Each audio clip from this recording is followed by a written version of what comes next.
புலவர் இந்த தொண்டை நாட்டுக்கு போராடி நடந்தே போனாங்க. நாகப்பட்டினம் போயிட்டாரு. நாகப்பட்டினம் போனவரைக்கும் நடந்த களைப்பு, தண்ணீர் தாக, பசி மயக்கம். இந்த பசி கிளி பொல்லாதது. காய செஞ்சியே எங்களுக்கு யாருக்கு ஒரு பசி பிடிக்கும். அந்த பசியை போக்க மனிதர்களே அமுத சுரண்டில் ஒரு ஏற்கனவே மீவரை கொடுத்து சாகும் 12 ஆண்டுகளுக்கு ஒரு முறை அவருக்கு கிடைக்கிற கனியை எடுத்து அந்த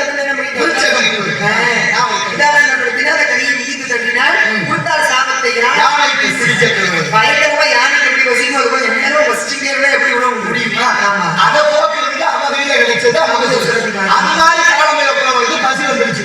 நடந்து போனவங்க எங்கேயாவது சோறு கிடைக்குமான்னு தேடுறாரு, தெரியல கண்ணுக்கு. அந்த நேரத்தில் ரெண்டு சின்ன பிள்ளைங்க கோழி கொண்டு விளையாடுறாங்க, பாக்கு தெரித்து விளையாடுறதுன்னு பேரு.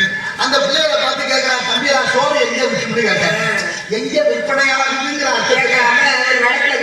கணக்கு சொல்ல கேட்ட சோறு எங்க விற்குது அப்படின்னா அந்த பையன் கொஞ்சம் புசு போட சோறு கொண்டையில விற்கும். சோறு எங்கேயா விற்குதுன்னா கொஞ்சம் கோவம். ஆமா, ரெண்டு பொருள். அவர் சொன்னாரு, பாக்கு கடித்து பாக்கு கடித்து விளையாடும் பாலகருக்கு நாக்குன்னு எழுதிட்டாரு. எங்களுக்கு ஏதாவது ஆரம்பாடுவோம். பசி மயக்கம்ல, பசி வந்தா 10 போயிடுமே. சாப்பிட்டு வந்து எழுதலாம்னு போனாலும் பசங்க கொஞ்சம் விவரமான பிள்ளைகள். அந்த பையன் எழுதிட்டாங்க, நாக்குன்னு எழுதுற இடத்துல நாக்கு நன் நிலையில் விழ நாகேசான்னு எழுதி முடிச்சாங்க. இந்த மாதிரி எப்போதுமே பெரியவர்கள்லாம் பெரியவர்கள், சிறியவர்கள்லாம் சிறியவர்கள். பள்ளிக்கூடம் போறவங்க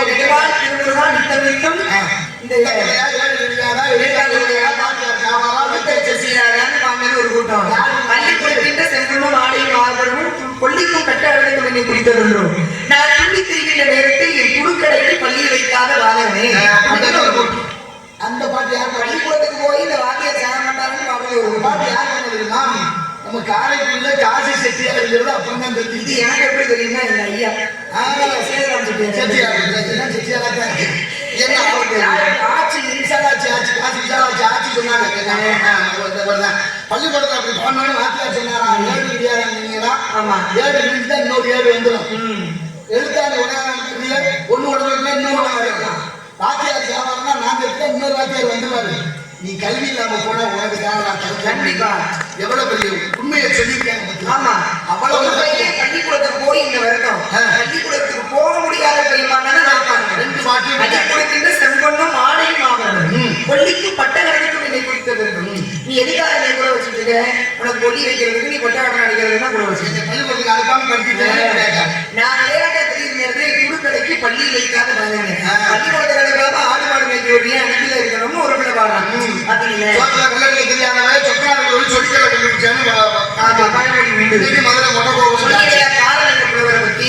ஒரு குழந்தைக்கு ஒரு அம்மா சோறு இந்த வழியாக ஒருத்தர் வந்தாரு. அவர் நல்ல ஒரு எப்படி சொல்றது, புலவர்கிட்ட தாண்டி ஒரு ஞானி வந்தாரு. அம்மா 2 பொம்மட்டில் 2 குத்தி சோறு என்ன உனக்கு தொண்டையில குத்துதான் சாப்பிடுங்க அப்படின்னு வந்தவர் பார்த்தாரு. சோறை பார்த்தாரு, பிள்ளையும் பார்த்தாரு, அம்மாவையும் பார்த்தாரு. சாதத்தை கையில வாங்கி பார்த்தாரு, சாதம் கெட்டு போச்சு.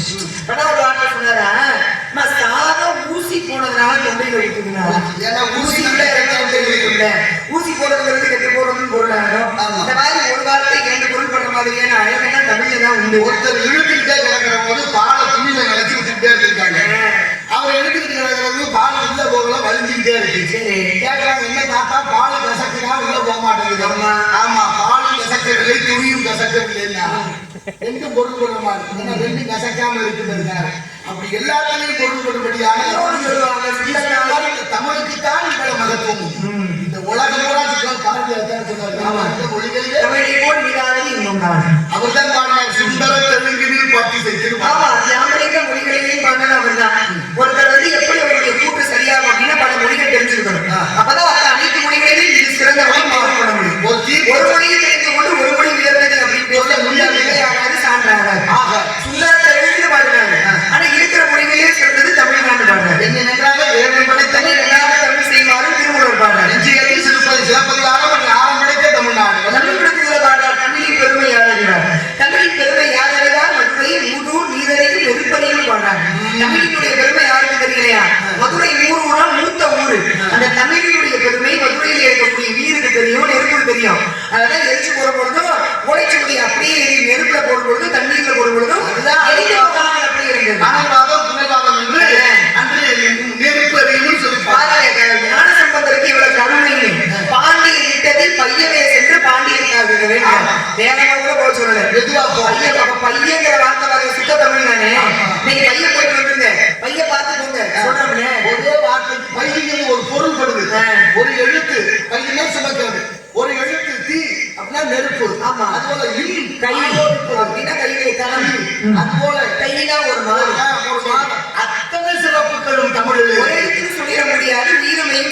இருக்குதான். ஆமா 2 இருக்கு பிரிவா. பார்க்க போனா ஒரு இருக்குதான். அது மறைக்கிறமா 247 அது ஒரு இருக்கு. அம்மா அப்பா தானே பிள்ளை ஒரு சரி ஒன்று இல்லாம மற்றொன்று உருவாக. அதனால இந்த உலகத்திலே சோழ வைத்து சுத்தம் சொன்னாங்க. எல்லாமே நாம கல்வி மனப்பாடத்தை நட்பு கதை வீட்டையும் புறதை கொண்டாங்க. 5 நிமிடத்தில் இப்படி ஒரு நிகழ்ச்சியை பார்க்க முடியாது, இப்படி ஒரு தெளிவான மொழியை பார்க்க முடியாது. இந்த உலகமே கொண்டாடுற மொழி, எல்லா மொழியும் பிறந்து சிறந்தது. எம்மொழி தமிழ் மொழியோ சிறந்தே பிறந்தது. எப்படிப்பட்ட மகத்துவம் வாய்ந்த தமிழாளி தமிழ் படிச்சா சோறு கிடைக்குமா? அப்படியா?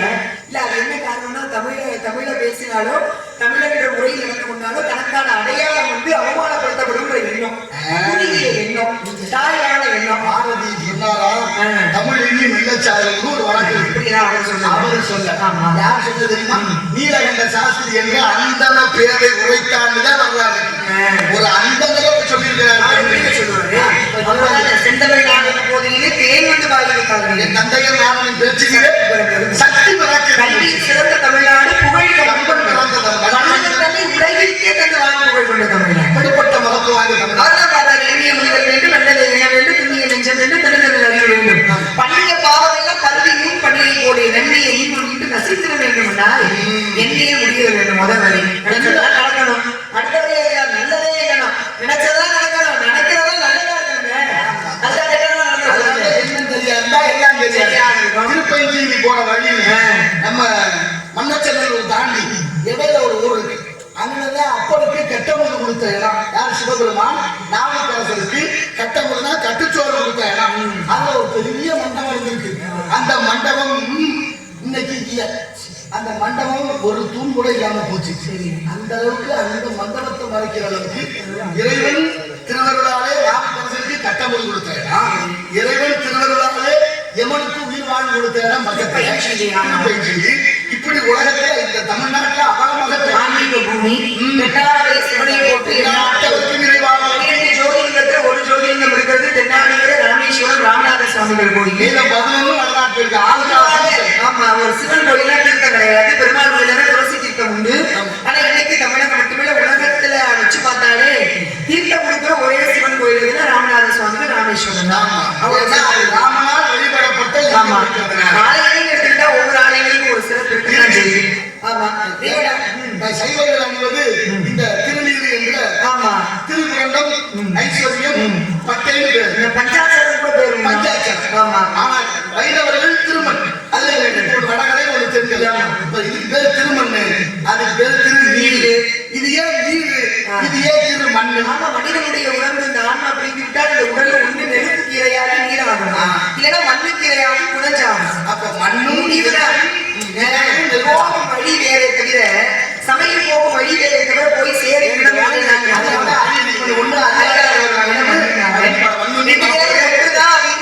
நிரூபித்து காட்டுறதுக்காக என்ன செய்யறாங்க?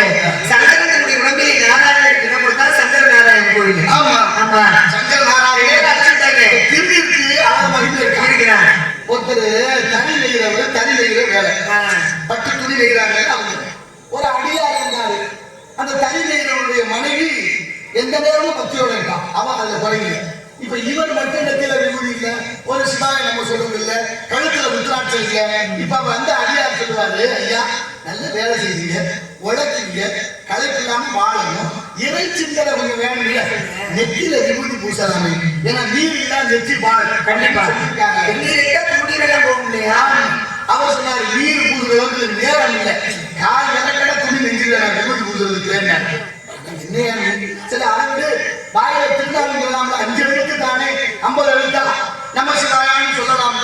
அதுக்கு நேரம் இல்லை, நான் இன்னொரு விளக்கத்தை சேர்த்து நெஞ்சிருவேன். இப்ப 3ஆவதா சொன்னாரு, கழுத்துல ஒரு ருத்ராட்சம் போடலாம், சிவ சின்னம் சைவ சின்னம் அதை போடலாமே. அவர் சொன்னாரு, கழுத்துல ருத்ராட்சம் 100 சிக்கிச்சுன்னா என் கழுத்துக்கே ஆபத்து, அதனால அதுவும் வேண்டாம். எல்லாத்தையும் சொல்லிட்டு அவர் சொன்னாரு, இதெல்லாம் போட வேண்டாம், நான் சொல்ல செய்ய என்ன செய்யணும்? தினமும் சாப்பிடுவீங்க. ஆமா, சாப்பிடாம எப்படி வாழ முடியும்? பசு வந்தா 10 பிறகு சாப்பிட போறதுக்கு முன்னால விபூதி பூசண முகம் பார்த்துட்டு அப்புறம் சாப்பிடுவேன். இப்ப பணத்தில் ஒத்துக்கிறார், சரியா அது செஞ்சிருவோம். எதனால ஒத்துக்கிறேன்? ஏன்னா எழுத்த வீட்டுல ஒரு குலாளர் இருக்கார், பெரியவனார். அவர் எந்த நேரமும் மங்களாயிரமா நெத்தி முழுவதும் விபூதி பூசி இருப்பாரு. அதனால அவரை பார்த்துட்டு நான் சாப்பிடுறேன், அதுல மாறாம இருக்கு. அதே ஒரு தினமும் அவரை பார்த்துட்டு சாப்பிடுவாரு. காலம் போயிட்டு இருக்கு. ஒரு நாள் பார்த்துட்டு சாப்பிடணும். அவரை ஆளை காணும், விபதி பூசின ஆளை காணும். இவர் இருந்து பார்த்தாரு 1 மணி நேரம் 2 மணி நேரம் 3 மணி நேரம் பசி சபான்னு ரொம்ப வயிற்ற காமிச்சு என்னடா சரி வீட்டுக்கு போய் அந்த வீட்டுக்காரம்மா கேட்கறாரு, ஏன் உங்க வீட்டுக்காரங்க ஏம்மா நான் தினமும் ஒரு முகத்தை பார்த்துட்டு சாப்பிடுவேன் இன்னைக்கு பார்த்தா ஆளை காணுமே அப்படின்னு அவ சொன்னா காலையில நீங்க கிழமை வெள்ளனை எந்திரிச்சு பாலம் பண்ணுறதுக்கு மண்ணெடுக்க போயிருக்காரு, ஏன் இந்த இடத்துல நிற்பாரு வேணா போய் பாருங்க. இவர் இங்கே முகத்தை பார்க்கறதுக்கு டக்கு டக்கு டக்குன்னு ஓடினாரு. அவர் கண்ணம் தோண்டி மண்ணை எடுக்கிறாரு. மண்ணை எடுக்கிற ஒரு புதையல் மேல வருது. புதையலை அவர் தூக்க அவர் டக்கு டக்கு ஒடியாரு. சட்டம் கேட்டு திரும்பி பார்க்க அவரை வந்து பார்த்துட்டமே அப்படின்ட்டு வந்து அவர் முகத்தை பார்த்துட்டு வச்சாரு. அவர் நினைச்சுட்டாரு புதையல் இருக்கிறத பார்த்துட்டாங்க, சொல்லிட்டா புதையலுக்கு ஆபத்து.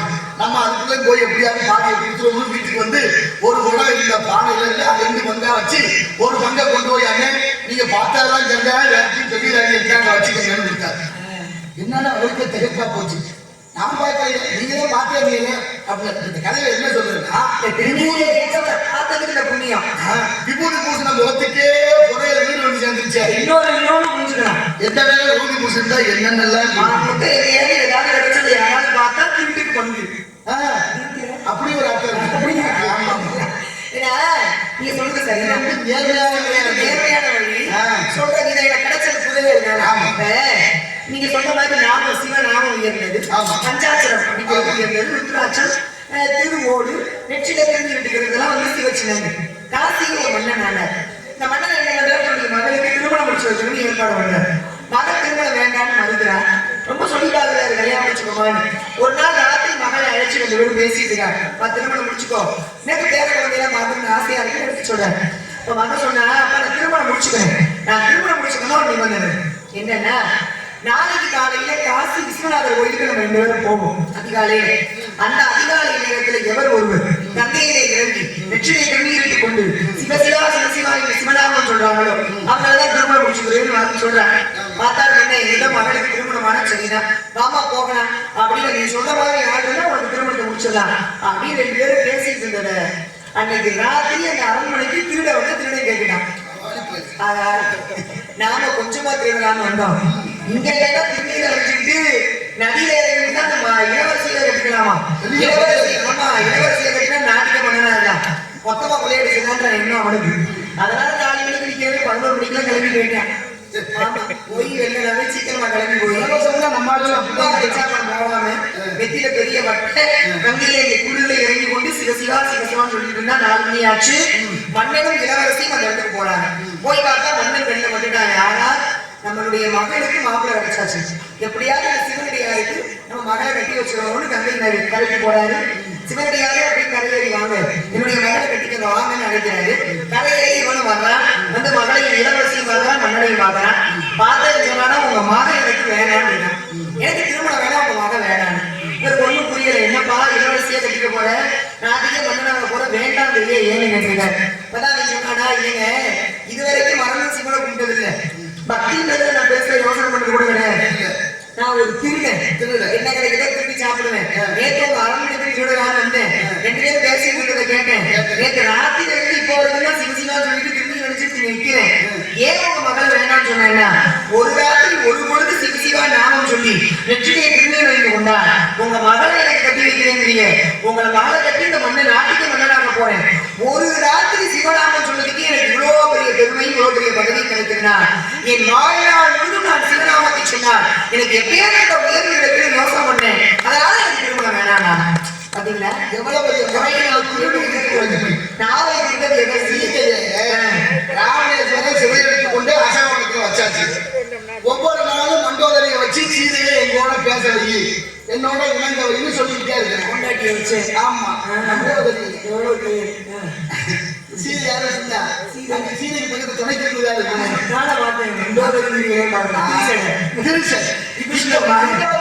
இடத்துல ராமனுக்கு கொஞ்சம் சோகமா இருக்கிற ஆள் தெரியுது. மண்டோதரி வந்து சொன்னா என்ன ரொம்ப சோகமா இருக்கு, சீதை பிரச்சனை தான், அவ வாழ நினைக்கவே மாட்டேங்கிறான், மதிக்க மாட்டேங்கிறான் வச்சிருக்கு. ஏயா இப்படி ஒரு யோசனை பண்ணலாமே, நீ என்ன பண்ற, ராமன் மாதிரி வேஷம் போட்டுட்டு போய் நின்று உன்னை வந்து ராமன் வந்துட்டான்னு கட்டி பிடிச்சிருவான்ல அப்படின்னு மண்டோதரி ஒரு யோசனை சொன்னான். அவங்க என்ன போட்டி மண்டு 3 நாளைக்கு முன்னால நான் ராமர் மாதிரி வேஷத்தை போட்டேன்.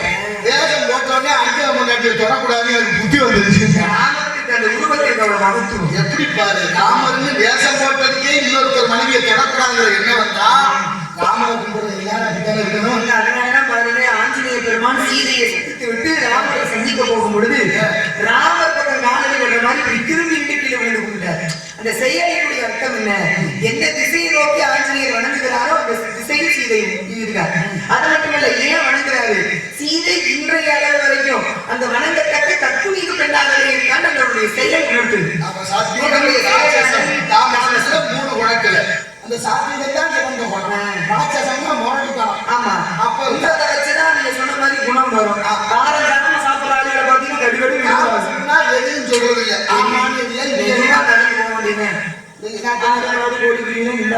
இப்ப ராமரு அயோத்தியில வந்து சீதை இருந்த மிதிராபுரிக்கு நடக்கிறார். இன்னைக்கு இருக்கிற தினத்து போது 450 மைலாம் நடந்தே போனாரு. சீதையை கண்டுபிடிச்சாச்சு, பஞ்சனையில இருக்கிறாரு.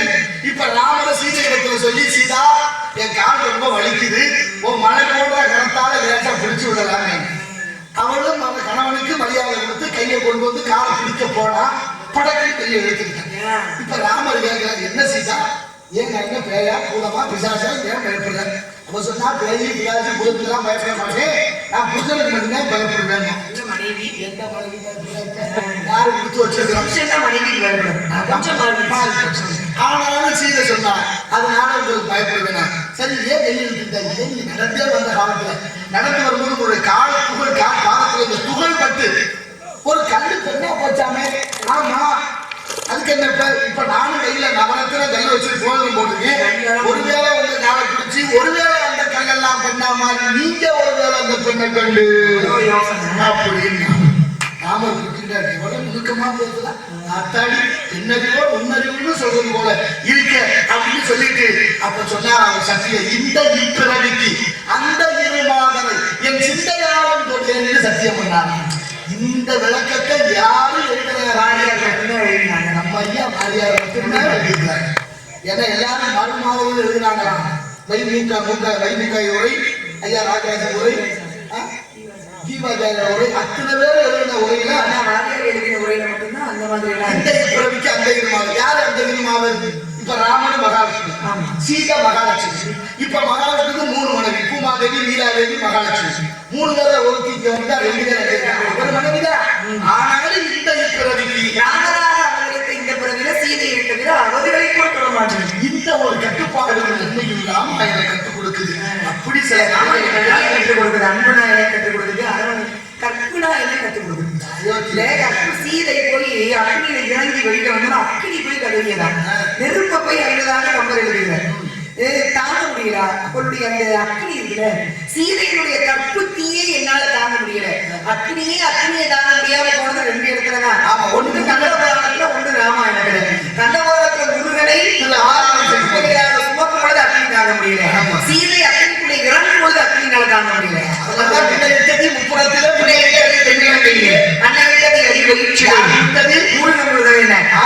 ராமரை மதித்து சீதை பாருங்க எந்த மாதிரி பயம் இருக்காங்க. இங்க ஒரு கணவன் மனைவியும், மனைவி கிட்டத்தட்ட பாத்தீங்கன்னா பேரையோட கொடுமையானு வச்சுக்கோங்க.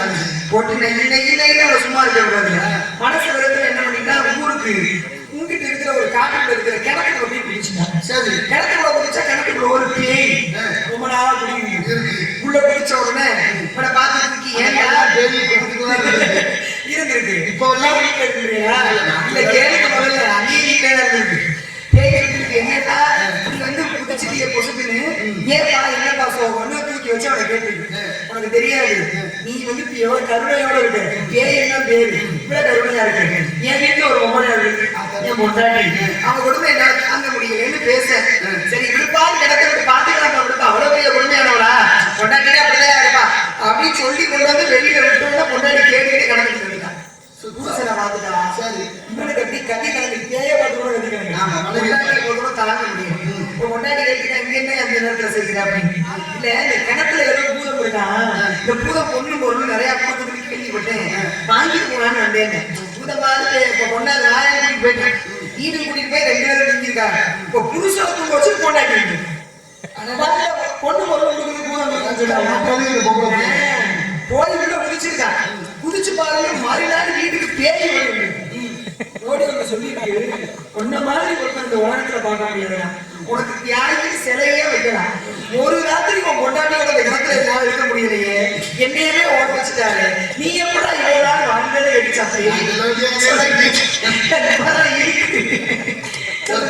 மனைவி தொந்தரவு தாங்க முடியல. சரி, ஒரு பழமொழி உண்டு. என்னடா எல்லாரும் பெண்ணுங்க பெண்ணுதானே சில ஜாதிகள் அத்தினி பத்தினி சித்தினி ஆமா. இப்ப தனி வழி நடக்காது. சரி, நல்லவர் வார்த்தையை தள்ளி விடாது. மனைவி இடத்துல ரகசியம் சொல்லாது அப்படின்னு மூணு இருக்கு. சரி, இப்ப ஒருத்தருக்கு ஒரு விஷயம் தெரிஞ்சு வச்சு பொண்டாடிட்ட எப்படி சொல்றது? இவ சொன்னா காலையில தினத்தந்தி பத்திரிகையில போட்டுருவாங்க அப்படின்னு யோசிச்சுட்டு சொல்லுவோமா வேண்டாமா சொல்லுவோமா வேண்டாமான்னு ஒரு வாரமா நினைக்கிறேன். தூக்கம் வரல, தூங்கும் போது ரொம்ப சங்கடமா இருக்கு. சரி, என்ன சொல்லிட்டா தண்ணி சொல்லக்கூடாதுன்னு சொல்லியிருக்காங்க ரகசியத்தை. அப்ப ஒண்ணு செய்வோம் அப்படின்னு ஒரு நாள் இரவுல எந்திரிச்சு சிறுநீர் கழிக்க போறாரு. சிறுநீர் கழிக்க போனவே ஒரு அரை மணி நேரம் கழிச்சு வர்றேன். மனைவி முடிச்சுக்கிட்டாங்க. இப்ப கேட்கிறாங்க, எங்க ஒண்ணு சிறுநீர் கழிக்க சிறுநீர் கழிக்க இவ்வளவு நேரம் அப்படின்னு சந்தேகம். நீ வேற எதுக்கோ போயிருக்காரு சந்தேகம் வந்துருக்காங்க. இப்ப யோசிக்கிறாங்க, நம்ம உண்மையை சொல்றோம் வேண்டாமா, ஒரு முடிவு எடுத்துட்டா ஒரு பொய் சொல்லுவோம். இப்ப என்ன பண்றான்னு பார்க்கணும்னு ஒரு பரீட்சை வைக்கிறேன். நான் ஒரு ரகசியம் சொல்றேன், நீங்க யாருக்கும் சொல்லிடுறாங்க. நான் சொல்லுவேன் உங்களுக்கு தெரியுமா? அத்தாடி நீங்க சொன்ன பிரச்சனை எதையும் கற்றுக்கிறேன். ஆமா, நீங்க சொன்னீங்கன்னா என்ன தெரியுமா, நம்ம 2 பேரும் போயிடும். அத்தாடி அப்படின்னா நான் சொல்ல மாட்டேன், கவலைப்படாது. நம்ம நாட்டு ஆளுநர்ல மன்னர். ஆமா, அவருக்கு கற்பமா இருக்கிறாரு. என்னது மன்னர் கற்பமா இருக்காரு? ஆமா, நீ சொல்லிவிடாத சொன்னீங்கன்னா நம்ம 2 பேரும் போயிடணும்னு சொல்லிட்டு தூங்கியாச்சு. அவளுக்கு தூக்கம் இல்லை. பக்கத்து வீட்டுல போய் பங்கசான்னு எழுப்பினான். நான் ஒரு விஷயம் சொல்றேன், எனக்கு தலை போகுது. அக்கா நீ சொல்றவங்க நான் யாரையாவது சொல்லுவேன்னா நான் சொல்லவே மாட்டேன் சொல்லுக்காங்க சொல்லிட்டு இருக்கான். அவன் 4 மணி ஆயிடுச்சு. 4 மணி கல்வி போய் இன்னொரு சொன்னான். இப்படி சொல்லி மன்னர் கர்ப்பமா இருக்கிற விஷயம் மன்னர் மனைவிக்கு போய் தோழி சொல்லிட்டான். இப்ப மன்னர் மனைவி சொன்னாங்க, சந்திரமாத்தா இருந்தால் 3 நாளா வாந்தி எடுத்துக்கிட்டே இருக்கேன். அவன் இருந்தாலும் திட்டத்துல வாந்தி எடுத்தா இப்ப சொல்றான் 3 நாளா வாந்தி எடுத்துக்கிட்டேன். ஆமா, இப்ப மன்னர் அரண்மனைக்கு அந்த பக்கத்துக்கு வந்தோட மன்னா நீங்க என்னமோ கர்ப்பமா இருக்கிறதா சொன்னாங்க, குளிக்கவே இல்ல நான் சந்திரதானே இருக்கேன். இல்லைங்க நீங்க மாசமா இருக்கணும். மாசமா நான் இருக்கேன். எனக்கு என் தோழி என்று சொன்னேன். கூப்பிட தோழியை கூப்பிட்டு கேட்டா நான் சொல்லலையே, எனக்கு பின்னாடி சொன்னாங்க. இப்படி எல்லாரும் கடைசியா எதை ரகசியம் சொன்னாங்கன்னா அதை கொண்டாடி போயிடுச்சு. எல்லாரும் பொழுது இல்ல 4 மணிக்குல கொண்டாந்து அரண்மனையில் வச்சு உனக்கு யாரும் பார்த்தீங்கன்னா என் வீட்டுக்காரங்க ராத்திரி 11 மணிக்கு சொன்னாரு கூப்பிடாம. ஏண்டா நான் மாசமா இருக்கேன்னு சொல்லி ஒரு கடிதத்தை எடுத்து கொடுத்தாரு. மன்னர் படிச்சு பார்த்தாரு. தனி வழி நடக்காது, நல்வழியை தட்டாது, மனைவி கிட்ட ரகசியம் சொல்லாதுன்னு எழுதிருந்துச்சு. அதனால ஐயா ஒரு பரிச்சையை வச்சேன். என்ன பண்றான்னு பாக்கன்னு வச்சேன். ஒரு ராத்திரிக்குள்ள உங்க முன்னாடி நிறுத்திட்டாங்க. ஐயா இவளை நம்பி நான் எதையா சொல்றது?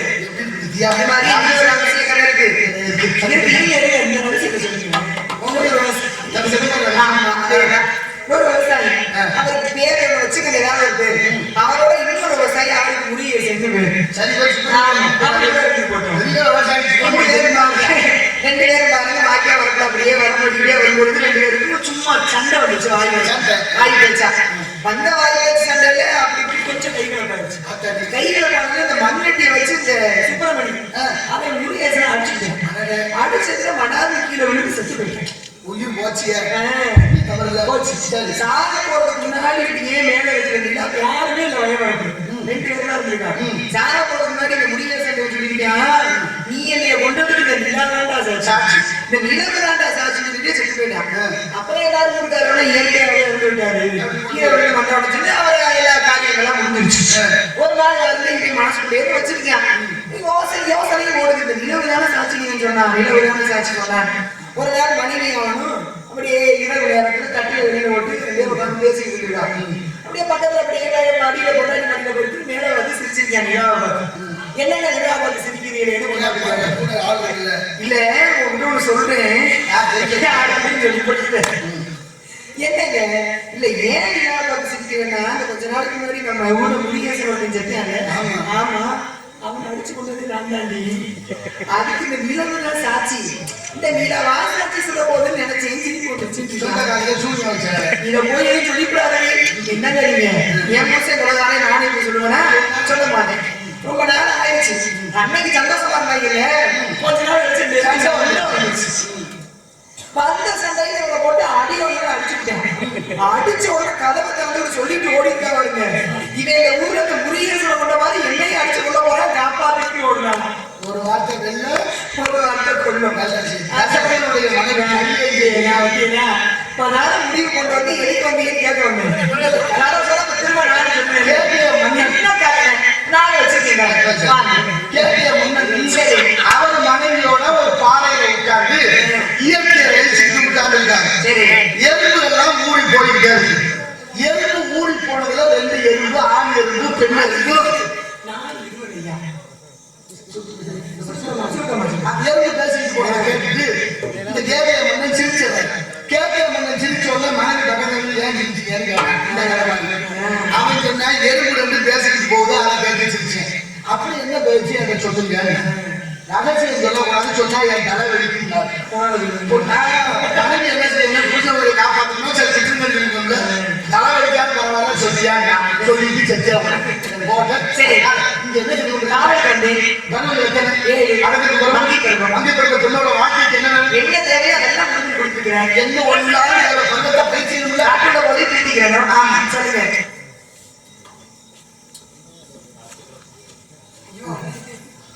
நன்றி நன்றி நன்றி. மரியாதைக்குரிய மாசம் அன்பு தம்பி பிரபாகரன் நான் வைத்திருக்கேன்.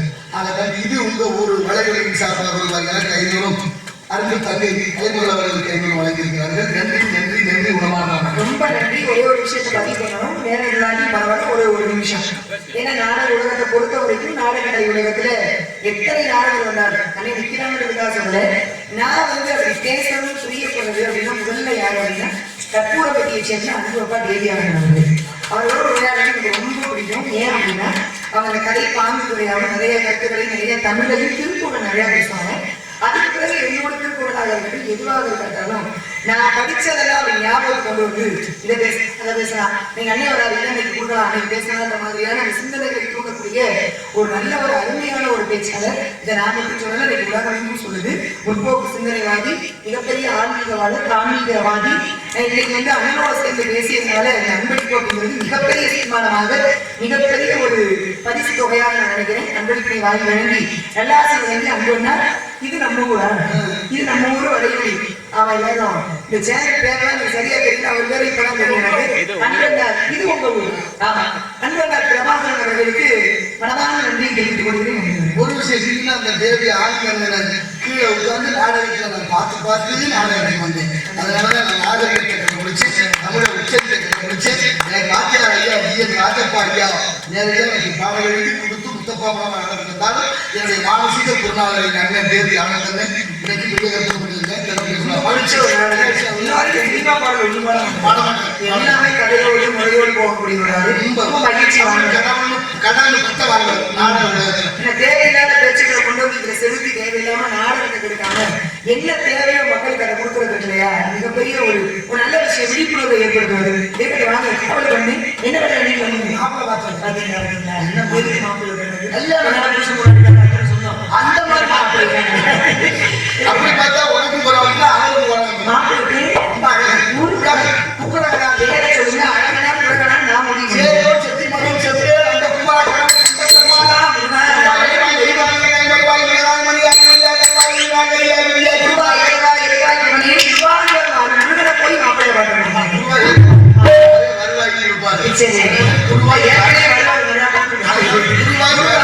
நீங்க திருவருள் இருவரும் வேணும், குருவும் அவனே இருவரும் அவனே. பொண்ணுக்கு கனவு வேணும், கனவு கண்டிப்பா அனுசரணை, கடவுளோட அனுசரணை வேணும், கடவுளுடைய அனுசரணை வேணும். நீங்க எல்லாம் கடவுளே கட்டிக்க சொல்றீங்க. யாரும் நினைக்கிறேன்னா எல்லாரோட சேர்ந்து கையெழுத்து கும்பிடணும்னு நினைக்கிறேன். என்னங்க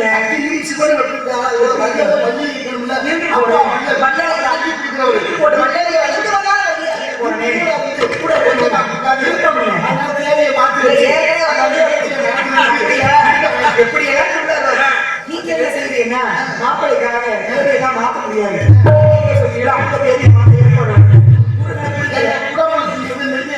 ஆமா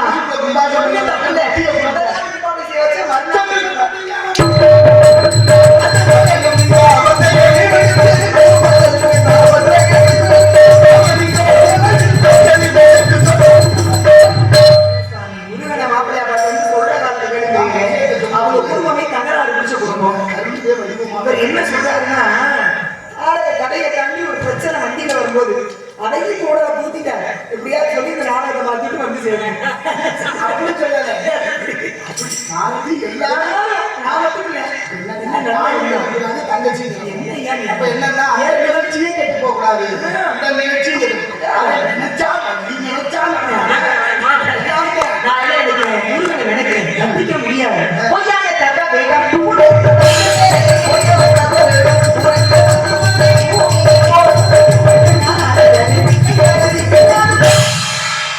செல்லாதா என்ன நோட்டு செல்லாத நாங்க செல்லு செல்லாது செட்டியார் இந்த செட்டியார்கள் நான் செட்டி அவங்கதான் வேணாங்க. செட்டி நீ இல்ல. கெட்டி பிள்ளை செட்டி பிள்ளை ரொம்ப சுட்டி பிள்ளை. அவங்களுக்கு சிக்கார வேலை சரி. நாடகம் அல்ல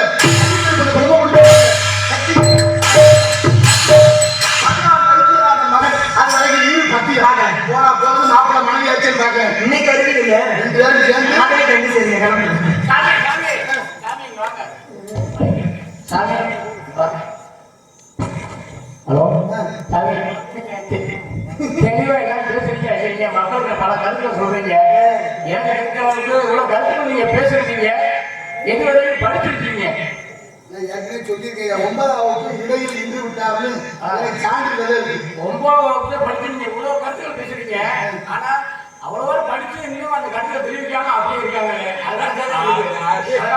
அதனால எனக்கு சார்பாகவும் எங்க வாத்தியார் டிவி ஜெயம் அவங்க சார்பாகவும் நான் அன்போட